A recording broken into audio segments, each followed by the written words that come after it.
Turis China meninggal setelah jatuh ke jurang saat berfoto di Kawah Ijen.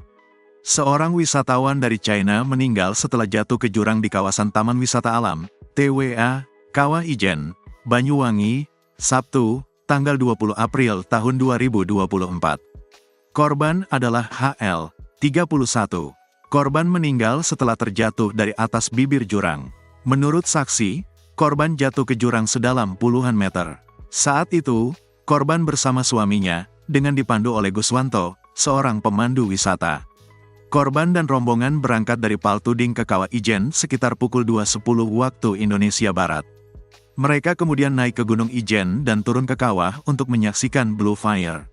Setelahnya, korban dan rombongannya naik kembali ke bibir kawah untuk menyaksikan matahari terbenam. Korban dan suaminya kemudian berfoto di salah satu spot berfoto dengan latar belakang matahari terbit.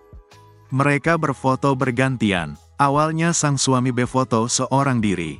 Setelah itu, sang istri gantian berpose. Saat korban berpose, yang foto saya dan suaminya, kata Guswanto. Awalnya, korban berfoto dengan jarak sekitar 2 hingga 3 meter dari bibir kawah. Kemudian, ia mundur untuk mendekat ke objek kayu di belakangnya. Namun saat berjalan mundur, kata dia, kaki korban terserimpet rok panjang yang ia pakai.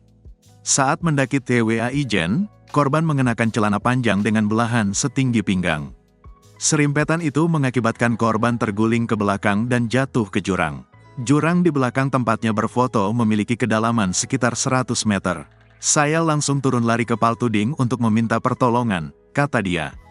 Petugas TWA Kawah Ijen menerjunkan tim untuk mengevakuasi korban.